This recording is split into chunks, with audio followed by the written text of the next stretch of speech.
Hello everyone, আমি পূজা। তোমরা সবাই কেমন আছো? আশা করছি সবাই ভালো আছো। আর আমিও অনেক ভালো আছি।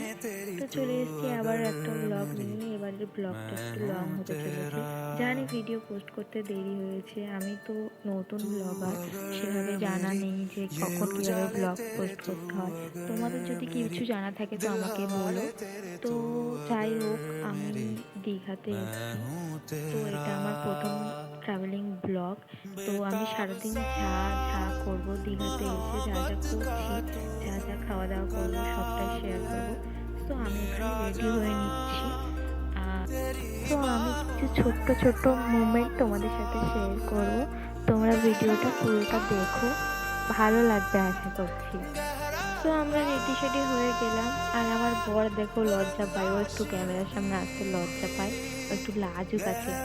তো এখানে বিচের ধারে চলে এসেছি। এসে একটা ডাব নিয়ে নিল। আমার বর বললো যে চলো ডাব খেয়ে নিও, তাহলে ভালো লাগবে, ফ্রেশ লাগবে, সঙ্গে ফ্রিটাও নেওয়া যাবে। আমি বলছি চলো তাহলে। কিন্তু এসে দেখছি কি সকালবেলায় কি ভিড়, এত ভিড়, এত লোকজন। আমি তো ভেবেছিলাম সকালবেলায় খুব একটা লোকজন থাকবে না, কিন্তু না, আমার ভুল ভাবনা গাইস।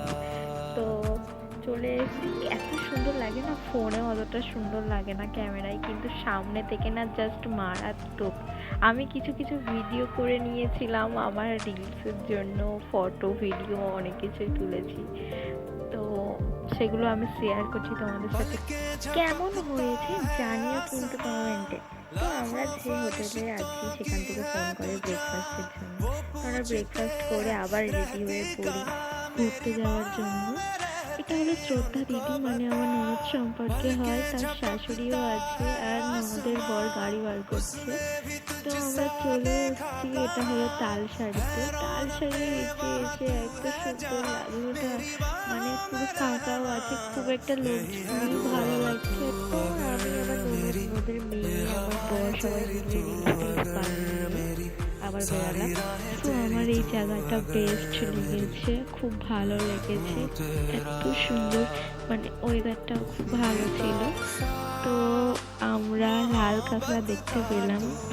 আর দেখো এখানে আমার কাঁকড়া দেখে তো ভয় লাগছে, অনেকগুলোই দেখতে পেয়েছি, সেগুলো ফটো ভিডিও তোলা হয়নি। এটা দেখতে পেয়েছি, এটা তুলেছি। তো আমরা এখন যাচ্ছি তালসারি থেকে উদয়পুর বিচে যাব। তো এত ঘোরাফেরা করার পর খুব খিদে পেয়ে গেছে, পর ধোসা নিয়ে নিল। ওখানে বিচে এসে কাঁকড়া না খেলে হয়, কাঁকড়া ফিশ ফ্রাই এখানে নিয়ে নিল বর। আর তো অনেক ঘোরাফেরা মজা করার পরে ঢেউ খেয়ে আমরা চলে গেলাম হোটেলে লাঞ্চ করতে। তো লাঞ্চ করে ফ্রেশ হয়ে আমরা একটু রেস্ট নিয়ে আবার বাড়ির জন্য কিছু কেনাকাটা করতে বেরিয়ে পড়েছি। তো খাওয়া দাওয়া অনেক কিছুই করলাম, করে আমার বর দেখো অনেকটা দূরে চলে গেছে আমাকে রেখে দিয়ে। আর আমরা কেনাকাটা করে খাওয়া দাওয়া করে আবার হোটেলে ফিরে যাচ্ছি, বিকজ আমাদের ডিনার টাইম হয়ে গেছে। তো ডিনারে বিরিয়ানি ছিল, খেয়ে দিয়ে সবাই মিলে প্ল্যান করে বেরিয়ে পড়লাম। ওদের একটু চা কফি খাওয়ার ইচ্ছে হলো, আমার একটু আইসক্রিম খাওয়ার ইচ্ছে হলো বিচের মধ্যে।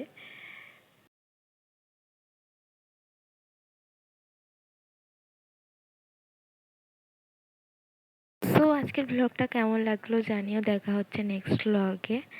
ভালো লাগলে লাইক কমেন্ট সাবস্ক্রাইব করে দিও। রাধে রাধে।